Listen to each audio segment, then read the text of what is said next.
ಅಂತ ಅವರಿಗೆ ದನಿಯಾಗಿ ಉಳ್ದಂತವ್ರು ಕೂಡ ಮಾತಾಡ್ತಾ ಇದ್ರು, ಗಮನಿಸಿರ್ಬೋದು ನೀವು.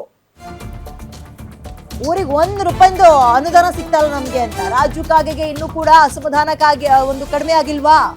ಸುರ್ಜೇವಾಲಾ ಸಭೆಗೆ ಬರ್ದೇ ಇರೋಕೆ ರಾಜು ಕಾಗೆ ನಿರ್ಧಾರ ಮಾಡಿದಾರಂತೆ. ಅವರೇ ಸ್ವತಃ ಫೋನ್ ಮಾಡಿದ್ರು ಕೂಡ ಅವರು ಮೀಟಿಂಗಿಗೆ ಬರಕ್ ಒಪ್ತಾ ಇಲ್ಲ. ಕಡ್ಡಾಯವಾಗಿ ಸಭೆಗೆ ಬರಲೇಬೇಕು ಅಂತ ಕಾಂಗ್ರೆಸ್ ಉಸ್ತುವಾರಿ ಸೂಚಿಸಿದ್ರು. ಬಟ್ ಕ್ಷೇತ್ರದಲ್ಲಿ ಸರ್ ಒಂದು ಪೂರ್ವ ನಿಗದಿ ಸಭೆ ಆಲ್ರೆಡಿ ಒಂದು ಕಾರ್ಯಕ್ರಮ ಇತ್ತು, ಅದಕ್ಕೆ ಇವತ್ತಾಗಲ್ಲ, ಬೇಕಾದ್ರೆ ನಾಳೆ ಬಂದು ನಿಮ್ಮನ್ನು ಮೀಟ್ ಮಾಡ್ತೀನಿ ಅಂತ ಸೀನಿಯರ್ ಲೀಡರ್ ರಾಜು ಕಾಗೆ ಅವರು ಒಂದು ಉತ್ತರವನ್ನು ಕೊಟ್ಟಿದ್ದಾರೆ. ಒಂದು ಪಾರ್ಟಿಯ ಮೀಟಿಂಗ್ ಸುರ್ಜೇವಾಲಾ ಅಂದರೆ ಹೈಕಮಾಂಡ್ ಇಲ್ಲಿಗೆ ಬರ್ತಾ ಇದೆ ಅಂತ ಅರ್ಥ. ಅಲ್ಲಿ ಅವರೇ ಬಂದು ಮಾತಾಡಬೇಕು ಆ್ಯಂಡ್ ಎಲ್ಲರೂ ಮಸ್ಟ್ ಆ್ಯಂಡ್ ಶುಡ್ ಅಟೆಂಡ್ ಮಾಡಬೇಕಾಗಿರುವಂತಹ ಮೀಟಿಂಗ್ ಅಂತ ಹೇಳಿದ್ರು ಕೂಡ ಇಲ್ಲ ನಮ್ಮೂರಲ್ಲಿ ಒಂದು ಕಾರ್ಯಕ್ರಮ ಇದೆ, ಅದು ಮುಂಚೆಯೇ ಪೂರ್ವ ನಿಗದಿ ಆಗಿತ್ತು, ಮುಂಚೆ ರೆಡಿ ಆಗಿತ್ತು, ಸೊ ಅದಿರೋದ್ರಿಂದ ಬರೋಕ್ಕಾಗಲ್ಲ, ಇವತ್ತಾಗಲ್ಲ ನಾಳೆ ಬಂದು ನಿಮ್ಮನ್ನು ಭೇಟಿ ಮಾಡ್ತೀನಿ ಅಂತ ಹೇಳಿದ್ದಾರೆ. ಅದರರ್ಥ ಕಾರ್ಯಕ್ರಮ ಕೇವಲ ಒಂದು ನೆಪ ಅಷ್ಟೇ, ಅವರಲ್ಲಿರುವಂತಹ ಅಸಮಾಧಾನ ಇನ್ನೂ ಹೋಗಿಲ್ಲ. ರಾಜು ಕಾಗೆ ಅವರು ಇತ್ತೀಚೆಗೆ ಹೇಳ್ತಾ ಇದ್ರು, ಹಿಂಗೆ ಮುಂದುವರೆದು ಬಿಟ್ರೆ ನನಗೆ ಕೋಪ ಹೆಂಗೆ ಬರ್ತದೆ ಗೊತ್ತಾ, ಬೇಸತ್ತು ಹೋಗ್ಬಿಟ್ಟಿದ್ದೀನಿ, ರಾಜೀನಾಮೆ ಕೊಡಕ್ಕೂ ಹಿಂದೆ ಮುಂದೆ ನೋಡಲ್ಲ ಅಂದ್ಬಿಟ್ಟಿದ್ರು. ಇದೇ ರಾಜು ಕಾಗೆ ಅವರು. ಸೊ ಆಡಳಿತ ಪಕ್ಷದಲ್ಲಿ ಸಚಿವರುಗಳು ಸೇಫ್ ಆಗಿರ್ಬೋದು, ಆರಾಮಾಗಿರ್ಬೋದು, ನೆಮ್ಮದಿಯಾಗಿರ್ಬೋದು, ಶಾಸಕರುಗಳು ಹಂಗಿಲ್ಲ.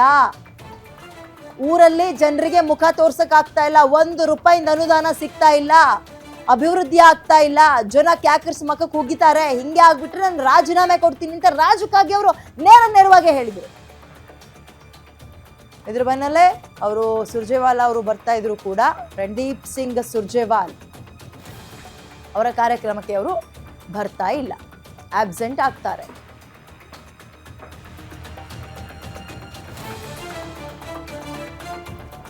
ಮೋರ್ ಡೀಟೇಲ್ಸ್ ನನ್ನ ಕಲಿಗ್ ವೀರೇಶ್ ನೀಡ್ತಾರೆ. ವೀರೇಶ್, ರಾಜು ಕಾಗೆ ಅವರು ಮೊನ್ನೆಯೂ ಕೂಡ ಒಂದು ಬಿಗ್ ಬಾಂಬ್ ಅನ್ನ ಬ್ಲಾಸ್ಟ್ ಮಾಡಿದ್ರು. ಹಿಂಗೆ ಆಗ್ಬಿಟ್ರೆ ನಾನು ರಾಜೀನಾಮೆನೆ ಕೊಡ್ತೀನಿ ಅಂತ ಹೇಳಿದ್ರು. ಈಗ ಸುರ್ಜೇವಾಲಾ ಅವರ ಮೀಟಿಂಗಿಗೆ ಅಟೆಂಡ್ ಆಗ್ತಾ ಇಲ್ಲ ಅಂದ್ರೆ ಇದು ಅವರ ಅಸಮಾಧಾನದ ಮುಂದುವರೆದ ಭಾಗ ಅಂತ ಕನ್ಸಿಡರ್ ಮಾಡ್ಬೋದಾ? ಖಂಡಿತವಾಗಿಯೂ ವಿದ್ಯಾ, ರಾಜ್ಯ ಕಾಂಗ್ರೆಸ್ ಶಾಸಕರುಗಳಿಗೆ ಇವತ್ತು ಮಹತ್ವವಾದಂತ ದಿನ ಅಂತ ಹೇಳ್ಬೋದು. ಅದರಲ್ಲೂ ವಿಶೇಷವಾಗಿ ವಲಯವಾರು ನಿಟ್ಟಿನಲ್ಲಿ ಇವತ್ತು ರಾಜ್ಯ ಕಾಂಗ್ರೆಸ್ ಉಸ್ತುವಾರಿಯಾಗಿರ್ತಕ್ಕಂಥ ರಣದೀಪ್ ಸಿಂಗ್ ಸುರ್ಜೇವಾಲಾ ಅವರು ಶಾಸಕರುಗಳ ಅಭಿಪ್ರಾಯವನ್ನ ಸಂಗ್ರಹಣೆ ಮಾಡ್ತಾ ಇರುವಂತದ್ದು. ಅನುದಾನ ವಿಚಾರ ಆಗಿರ್ಬೋದು, ಅಭಿವೃದ್ಧಿ ವಿಚಾರ ಆಗಿರ್ಬೋದು, ಮತ್ತು ಪಕ್ಷ ಮತ್ತು ಸರ್ಕಾರದ ವಿರುದ್ಧವಾಗಿ ಅವರಿಗಿರ್ತಕ್ಕಂಥ ಅಸಮಾಧಾನದ ವಿಚಾರವಾಗಿನೇ ಇವತ್ತು ಶಾಸಕರುಗಳ ಜೊತೆ 1-to-1 ಚರ್ಚೆ ಮಾಡ್ಲಿಕ್ಕೆ ರಣದೀಪ್ ಸಿಂಗ್ ಸುರ್ಜೇವಾಲಾ ಅವರು ಮುಂದಾಗಿರುವಂತದ್ದು. ಮೊದಲ ಹಂತದಲ್ಲಿ ಈಗಾಗಲೇ ಸ್ವತಃ ರಣದೀಪ್ ಸಿಂಗ್ ಸುರ್ಜೇವಾಲಾ ಅವರೇ BR ಪಾಟೀಲ್ ಅವ್ರಿಗೆ ಮತ್ತು ರಾಜು ಕಾಗೆ ಅವ್ರಿಗೆ ಇಬ್ಬರು ಸಹ ಸಾಕಷ್ಟು ಅಸಮಾಧಾನ ಮತ್ತು ಆಕ್ರೋಶವನ್ನು ಹೊರಹಾಕಿದ್ರು. ಇಬ್ಬರು ಶಾಸಕರುಗಳಿಗೆ ಅವರೇ ಸ್ವತಃ ಫೋನ್ ಮಾಡಿ ನೀವು ಸಭೆಗೆ ಹಾಜರಾಗಬೇಕು ಅಂತ ಹೇಳಿ ಅವರಿಬ್ಬರಿಗೂ ಸಹ ಮಾಹಿತಿಯನ್ನ ಕೊಟ್ಟಿದ್ರು. ಆ ನಿಟ್ಟಿನಲ್ಲೇ ಇವತ್ತು BR ಪಾಟೀಲ್ ಅವರು ಸುರ್ಜೇವಾಲಾ ಅವ್ರನ್ನ ಭೇಟಿಯಾಗಿ ಎಲ್ಲ ರೀತಿಯಾದಂತಹ ವರದಿಯನ್ನ ಕೊಡ್ಲಿಕ್ಕೆ ಸಿದ್ಧರಾಗಿದ್ದಾರೆ. BR ಪಾಟೀಲ್ ಅವರು ಹೇಳ್ತಾ ಇರುವಂತಂದ್ರೆ ಏನು ನಡೀತಾ ಇದೆ ಸರ್ಕಾರದಲ್ಲಿ, ಯಾವ ರೀತಿಯಾದಂತಹ ವ್ಯವಸ್ಥೆ ಇದೆ ಅದನ್ನ ನಾನು ಸುರ್ಜೇವಾಲಾ ಅವ್ರ ಮುಂದೆ ಯಥಾವತ್ತಾಗಿ ಹೇಳ್ತೀನಿ ಅಂತ ಹೇಳ್ತಾ ಇರುವಂತದ್ದು. ಆದ್ರೆ ಇನ್ನೊಂದು ಕಡೆ ರಾಜು ಕಾಗೆ ಅವ್ರಿಗೂ ಸಹ ಸ್ವತಃ ಸುರ್ಜೇವಾಲಾ ಅವರೇ ಬುಲಾವನ್ನ ಕೊಟ್ಟಿದ್ರು. ಯಾವುದೇ ಕಾರಣಕ್ಕೂ ಸಹ ನೀವು ಸಭೆಗೆ ತಪ್ಪಿಸದಂತೆಯೇ ಸಭೆಗೆ ಹಾಜರಾಗಬೇಕು ಅಂತ ಹೇಳಿ KPCC ಮತ್ತು AICC ಇಂದ ಅವರಿಗೆ ಸೂಚನೆ ಬಂದರೂ ಸಹ ಇವತ್ತು ರಾಜು ಕಾಗೆ ಅವರು ಸುರ್ಜೇವಾಲಾ ಅವರನ್ನ ಭೇಟಿ ಮಾಡ್ಲಿಕ್ಕೆ ನಿರಾಕರಣೆಯನ್ನ ಮಾಡ್ತಾ ಇರುವಂತದ್ದು ಸಾಕಷ್ಟು ಕುತೂಹಲಕ್ಕೆ ಕಾರಣವಾಗಿರುವಂತದ್ದು. ರಾಜು ಕಾಗೆ ಅವರಿಗೆ ಸರ್ಕಾರದ ಆಡಳಿತ ವಿಚಾರದಲ್ಲಿ ಸಾಕಷ್ಟು ಅಸಮಾಧಾನ ಇರುವಂತದ್ದು ಮತ್ತು ಅನುದಾನದ ವಿಚಾರದಲ್ಲಿ ಅವರಿಗೆ ಅನುದಾನ ಸಿಗದೇ ಇರೋ ಹಿನ್ನೆಲೆಯಲ್ಲಿ ಅವರು ಸಾಕಷ್ಟು ಆಕ್ರೋಶ ಭರಿತರಾಗಿದ್ದಾರೆ. ಆ ನಿಟ್ಟಿನಲ್ಲಿ ಇವತ್ತು ಸುರ್ಜೇವಾಲಾ ಅವರು ಸಭೆಗೆ ಕರೆದ್ರೂ ಸಹ ಅವರು ಸಭೆಗೆ ಬರಲಿಕ್ಕೆ ನಿರಾಕರಣೆ ಮಾಡ್ತಾ ಇರುವಂತದ್ದು. ನನಗೆ ಕ್ಷೇತ್ರದಲ್ಲಿ ಪೂರ್ವ ನಿರ್ಧರಿತವಾಗಿ ಕಾರ್ಯಕ್ರಮಗಳು ನಿಗದಿಯಾಗಿವೆ, ಆ ಹಿನ್ನೆಲೆಯಲ್ಲಿ ನಾನು ನಾಳೆಗೆ ಬಂದು ಭೇಟಿ ಆಗ್ತೀನಿ ಅಂತ ಹೇಳಿ ತಿಳಿಸಿದ್ದಾರೆ ಅಂತ ಹೇಳಿ ಈಗ ಗೊತ್ತಾಗ್ತಾ ಇರುವಂತದ್ದು.